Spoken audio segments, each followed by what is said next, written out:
Bapak Ibu yang dimuliakan Allah, uhayyikum bitahiyatil Islam, tahiyat ahlil jannah. Assalamualaikum warahmatullahi wabarakatuh. Kita bersyukur Bapak Ibu sekalian, sore hari ini di Jumat yang kata Nabi SAW, tidak berdoa satu muslim di hari Jumat setelah sholat asar kecuali Allah jawab doanya. Maka saya berdoa pada Allah di waktu mustajab ini, semoga Bapak Ibu sekalian dan kita semua disehatkan sampai keberangkatan, dilancarkan urusan umroh kita insyaallah nanti tanggal 24, dan semuanya sehat walafiat ya, sampai nanti insyaallah mudah-mudahan kita mendapatkan umroh yang makbulah, umroh yang insyaallah dengan umroh kita diampuni dosa-dosa kita. Itu yang paling penting. Umroh itu Bapak Ibu sekalian, kalau kita ditanya, Ustadz untuk apa kita banyak-banyak umroh? Umroh itu kata Nabi SAW, al-umratu ilal umroh kafaratun lima bainahuma. Antara satu umroh dengan umroh yang lainnya adalah penghapus dosa-dosa di antara keduanya. Jadi kalau kita umroh tahun ini, tahun depan kita umroh, maka di antara keduanya itu dihapuskan dosa-dosa. Itu menjadi target pertama Bapak Ibu sekalian. Umroh itu ngejar pahala nomor 2 Pak. Tapi ngampuni dosa itu nomor 1. Makanya hadisnya Nabi tidak bercerita tentang pahala, tapi cerita tentang pengampunan dosa. Orang meninggal, dosanya diampuni, amalannya tinggal sedikit. Masuk mana Ustaz? Masuk surga Pak. Tapi dosanya banyak, amalannya juga banyak. Ya dibakar dulu di neraka. Maka memperbanyak umroh. Yang kedua, memperbanyak beribadah di bulan Ramadan. Al-umratu ilal umrah, wa Ramadan ila Ramadan, wal jumu'atu ilal jumu'ah. Memperbaiki hari Jumat. Itu semua kata Nabi SAW, kafaratun lima bainahuma. Penghapus dosa-dosa di antara keduanya. Jadi Bapak Ibu sekalian, niat pertama kita hadir hari ini untuk kemudian kita manasik sama-sama, kita mau umroh sama-sama, itu adalah menghapus dosa-dosa. Saya Ramadan berangkat Pak. Bulan sebelumnya juga hampir tiap bulan saya bawa jamaah. Saya sisihkan waktu 10-12 hari selain berdakwah keliling ke Indonesia, itu membawa jamaah umroh. Kenapa Ustadz sisihkan? Karena saya juga pengen Pak, kalau saya meninggal dosa-dosa saya diampuni. Dan apa yang lebih nikmat Bapak Ibu sekalian dibanding ibadah di sana Pak? Nggak akan ada yang menyaingi Pak. Ya, kalau mau egois mungkin saya akan mengatakan sudah capek. Tapi tidak pernah ada rasa capek untuk ke sana Pak. Karena Allah sudah katakan faj'al af'idatan minan nasi tahwi ilaihim. Ini doanya Nabi Ibrahim Pak. Jadikan setiap orang yang datang itu rindu untuk kembali ke sana. Jadi memang subhanallah Pak, mau berkali-kali pun berumrah pasti dibuat Allah untuk rindu ke sana. Dan itulah kuasanya Allah Pak. Mungkin Anda pernah ke Eropa, mungkin Anda pernah ke Amerika, mungkin Anda pernah ke Beijing, kemanapun. Percaya sama saya, kalau Anda udah pernah ke sana, Anda ketika mau ke sana lagi, Anda akan bilang, masih ada tempat lain yang bisa dikunjungi. Mungkin mohon maaf ya, sudah ada yang pernah ke Eropa. Eropanya mungkin mohon maaf, ke Belanda, ke Roma. Ya. Setelah itu Anda ketika mau ke sana, Anda bilang, ke Swiss mak deh. Karena belum pernah lihat Swiss. Begitu selalu Pak. Iya. Saya alhamdulillah saya pernah ceramah diundang oleh Duta Besar Republik Indonesia di Roma, Ibu Esti namanya waktu itu. Iya, duta besarnya perempuan. Konsulernya orang Makassar kebetulan, Pak Asrarudin Salam. Dia undang saya 2019 Pak. Saya ceramah di kedutaan, saya ceramah di komunitas sana. 2019 saya bawa istri, saya bawa anak saya. Kemudian kita kelilinglah ke Roma. Habis itu kita ceramah lagi di Milan.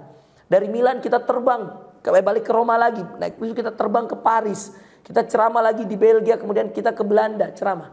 Apa saya bilang Pak waktu itu? Dalam hati saya, demi Allah ini Pak, setelah saya sering umroh, saya bilang kalau ada uang saya, percaya saya tidak akan pernah mau ke Eropa pakai uang pribadi untuk jalan-jalan. Mending saya umrohkan mama saya umrohkan adik saya umrohkan istri saya hajikan. Lebih bagus saya pergi ke sana. Kenapa Pak? Karena yang ini yang dilihat-lihat, mau lihat Eiffel, itu duniawi semua Pak. Di mata enak, di hati belum tentu. Tapi coba lihat Ka'bah. Masya Allah. Coba berada di Raudhah. Kayak mau kita terus di sana. Hari ini Pak, masuk Raudhah dijatah. Iya. Dijatah dulu, ya mungkin ya sering ya, yang sudah pernah umroh. Zaman dulu masuk Raudhah itu, kita masuk tergantung siapa yang mau masuk. Pokoknya dibuka jam laki-laki jam sekian sampai jam sekian, jam perempuan. Ini sebelum Covid. Ya. Keadaannya kita masuk Raudhah itu dalam keadaan siapa yang mau berjuang masuk Raudhah. Masuk Raudhah itu apa itu Raudhah Ustaz? Raudhah itu antara rumahnya Nabi yang sekarang jadi kuburan dan antara mimbar, Bapak Ibu sekalian. Nah, di antara inilah taman di antara taman surga. Kenapa banyak orang mau masuk sana? Karena kata Nabi, ini tempat tidak ada orang yang berdoa di tempat ini kecuali Allah jawab doanya. Itu raudhah, taman di antara taman surga yang ada di bumi Allah. Jadi Anda bisa bayangkan kita berada di situ. Kenapa dia jadi taman surga, Pak? Karena hari-hari Nabi melewati tempat itu dan hari-hari Nabi ngisi kajian di situ. Nah, kita punya jatah sekali masuk ke situ. Ya, laki-laki sekali, perempuan sekali. Maka kalau masuk ke sana, itu setengah jam itu berharga sekali, Pak. Karena setelah itu kita akan diusir-usir dan akan datang gelombang kedua. Ya. Inilah fakta dan keadaan yang hari ini ada. Setelah COVID dibuat peraturan oleh pemerintah Arab Saudi supaya orang gak berdesak-desakan. Maka dijatalah 1 kali keberangkatan, 1 kali masuk setiap 1 jamaah umroh. Maka dia akan dipilihkan, misal kita nanti misal 4 hari di Mekah, 6 hari di Madinah. Dalam 5 hari atau 6 hari di Madinah itu, kita akan dipilihkan 1 kali masuk ke dalam raudhah. Di situ kita berdoa. Belum lagi kalau di Mekah, di Ka'bah. Ka'bah aja udah berapa tempat-tempat istijabah doa di situ. Kita ngelihat, mohon maaf, Hajar Aswad saja, batu dari surga. Di situ kita start untuk tawaf. Di situ kita berakhir tawaf. Kita geser sedikit ya ke makam Ibrahim. Di situ juga mustajab doa. Disunnahkan sholat 2 rakaat setelah tawaf. Di situ rakaat pertamanya dianjurkan baca Qul ya ayyuhal kafirun setelah Al-Fatihah. Rakaat kedua dianjurkan baca surah Al-Ikhlas setelah Al-Fatihah. Ya cuma 2 rakaat. Setelah itu suruh banyak-banyak doa. Wattakhidhu min maqami Ibrahim musalla. Coba Anda bayangkan. Di tempat-tempat ini, Pak, tempat kakinya Ibrahim, Hajar Aswad dari surga. Ini makam Ibrahim, tempat di mana kaki Ibrahim pertama kali menginjak tempat itu sebelum membangun Ka'bah. Nanti kita akan lihatkan semua videonya. Anda bisa bayangkan itu Bapak Ibu sekalian. Betapa kesolehan itu berpengaruh, Pak. Ya. Lihat Eiffel bisa di YouTube. Ya. Lihat ini bisa tempat lain. Dan sekali lihat, percaya kayak saya nih. Udah ngeliat Eiffel langsung. Nggak minat juga, Pak. Setelah itu nggak pernah mau kebayang bahwa istri bawa anak pakai uang sendiri. Kalau ada pun uang, mending saya umrohkan banyak-banyak keluarga saya. Pahala dapat. Ketenangan hati dapat. Jalan-jalannya dapat. Belanjanya juga dapat. Nah ini yang suka belanja. Ya. Subhanallah. Nah Bapak Ibu yang dimuliakan Allah. Itulah bedanya Mekah dan Madinah, Pak. Mau berulang kali pun subhanallah. Saya Pak ini travel yang Anda lihat ini. Alhamdulillah atas izin Allah, Pak. Kami baru buka Agustus kemarin. Ini jamaah udah hampir 200. Ya. Insya Allah nanti grand opening kami. Ini kemarin baru soft launching. Alhamdulillah ini bagian aula kita buat sengaja, Pak, supaya kita enak ngatur-ngatur kajian. Jadi selain ada manasik, kita biasanya kajian melantai itu full biasanya. Anak-anak muda, kadang-kadang kajian parenting untuk orang tua, kajian muslimah, kajian untuk dokter-dokter, ya. Kita biasa isi kajian. Subhanallah, Bapak Ibu sekalian, alhamdulillah sudah ada di antara jamaah umroh kami. Siapa kemana? Dokter Mona. Ya, sekeluarga itu. Kenal Dokter Mona. Kemarin nikah bahkan sama Dokter Sulfian. Kenal ya? Alhamdulillah. Sangkatan Ki? Enggak. Dokter Sulfian senior ya? Adik kelas. Ya, subhanallah Dokter Fendi ya berarti ya? Ya. Jadi Dok itu sudah 2 kali.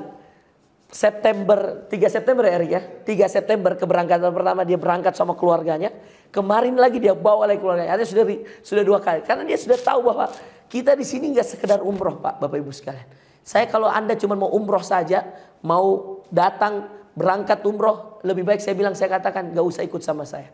Kalau mau ikut sama kita, Pak, kita niatnya di sini memperbaiki diri, Pak, belajar agama, jadi orang yang lebih baik kalau pulang. Kita pengen ini, Pak, grup umroh, Bapak Ibu sekalian. Tanya Erik, tanya teman-teman staff. Berapa kali saya bilang, udah kita pulang, kita bubarin grup, nggak ada yang mau, Pak. Dia bilang jangan Ustadz. Iya, biar bisa nanya-nanya, bisa apa. Jadi kita kayak keluarga. Saya sudah berapa kali bawa jamaah, cuman 10, cuman 15, 13, kita bawa. Iya, kekeluarganya kuat, Pak. Iya. Mohon maaf Bapak Ibu sekalian, saya tidak pernah melihat berapapun jumlah, kita jalan. Iya. Tetapi yang kita ingin pastikan bahwa setiap yang berangkat itu Bapak Ibu sekalian, niatnya mau memperbaiki diri, mau lebih taat, mau lebih solehah, mau lebih soleh, mau menghapus dosa-dosa, mau menangis sama-sama di sana. Kita datang ke sana bukan untuk jalan-jalan saja, Pak. Kita datang untuk mengkaji agama, kita datang untuk belajar lebih dalam. Gimana sih sejarah Hajar Aswad? Kenapa bisa kemudian ada makam Ibrahim? Kenapa 7 kali Ustadz? Gimana sejarahnya air Zam-Zam? Kita mau belajar yang benar-benar Pak. Apalagi saya ini Bapak Ibu sekalian. Saya ini penuntut ilmu Pak. 20 tahun saya tinggalkan Makassar Bapak Ibu sekalian. Tamat SD saya ke Gontor. Tamat SD. SMP saya masih di pesantren Pak. Di Gontor di sana. Jauh. 20.000 santrinya Gontor ini Bapak Ibu sekalian. Alhamdulillah kita selesai sampai lulus. Setelah tamat kita ngajar di Gontor. Setelah ngajar 2 tahun 8 tahun. Saya lulus S1 di International University Afrika di Sudan. Belajar S1 4 tahun. S2 2 tahun setengah. S3 3 tahun setengah dok. 12 tahun dok. Habis umur saya di sana. Pulang-pulang udah PhD aja.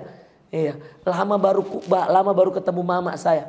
Makanya sebenarnya banyak sekali teman-teman artis hijrah apa segala macam yang nawari saya rumah di Bintaro, rumah di Pondok Indah. Ustadz sini aja Ustadz gak usah. Kan saya juga pembina artis hijrah di kajian musyawarah.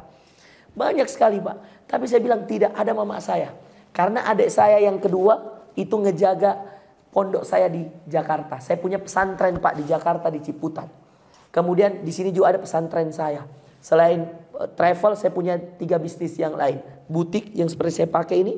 Ada di Hertasting yang ibu biasa yang dijahitkan itu tuh butik saya. Seragam kita itu dari butik. Kemudian ada sekolah. Kemudian ada satu lagi Umfa Channel ini YouTube saya ini. Alhamdulillah sudah menghasilkan juga dan alat-alatnya dibeli dari situ. Bapak Ibu, alhamdulillah 4 juta orang sudah nonton kita punya YouTube. Dan itu Masya Allah berarti dakwah kita setelah pulang dari belajar diterima orang.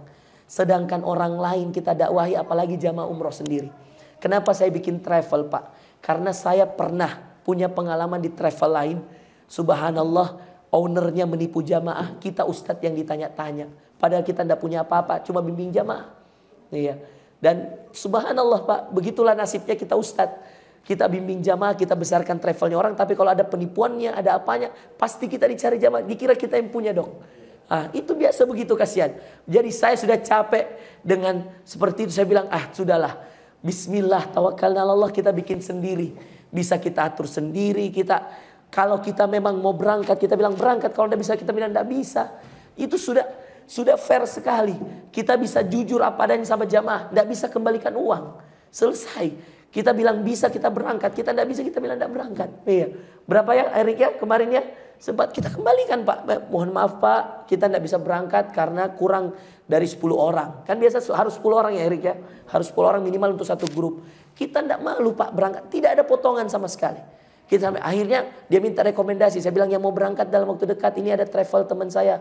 Ada travelnya Ustadz Dasat. Kayak Ibu Astri kemarin kita arahkan ke travelnya Ustadz Dasat. Ini Bu berpapasan dalam waktu dekat mau berangkat. Kita tidak malu untuk itu Pak. Iya. Karena memang dalam dunia travel harus kita berani mengatakan bahwa oh ini fasilitasnya ini yang didapat sekian. Ini kalau bayarnya sekian fasilitas harus begitu Pak. Karena ini tentang ibadah. Masa kita mau naudzubillah ibadah lalu kemudian memakan makanan harta orang yang haram, nggak boleh Pak. Kita berbisnis bukan hanya berbisnis tapi bisnis itu ibadah. Dan saya bilang sama teman-teman bahwa saya bikin travel, kalian kerja yang baik, ini bisnis bukan hanya karena Anda dapat gaji tapi Anda dapat ibadah. Bayangkan anak-anak Pak, setup ini saja. Saya kan tinggal datang ceramah. Kalau anak-anak nggak setup ini, saya nggak bisa ceramah Pak. Kalau saya nggak bisa ceramah pakai mikrofon, anak-anak siapkan proyektor, maka mereka nggak kebagian pahala. Jadi inilah Bapak Ibu sekalian. Saya menamakan travel saya amanah khidmah. Amanah paling penting. Semua yang menjadi amanahnya jamaah kita maksimalkan. Walaupun di sana sini mungkin ada kekurangan, kami manusia. Siap menerima masukan. Tetapi yang paling penting amanahnya jamaah itu yang paling pertama. Yang kedua khidmah. Bahwa saya pun Bapak Ibu sekalian, mungkin tadi sudah diputarkan beberapa video ya. Saya kalau di sana Pak, saya nggak merasa saya ustadz, nggak merasa saya doktor, nggak Pak. Saya khidmat jamaah persis. Kemarin Dokter Mona bawa mertuanya, Dokter Sofyan bawa orang tuanya, mertuanya. Jadi orang-orang tua Pak saya bawa dan kita khidmat. Iya. Saya tidak pernah merasa bahwa saya ustadz ketika kita bawa jamaah. Karena saya merasa saya pelayan.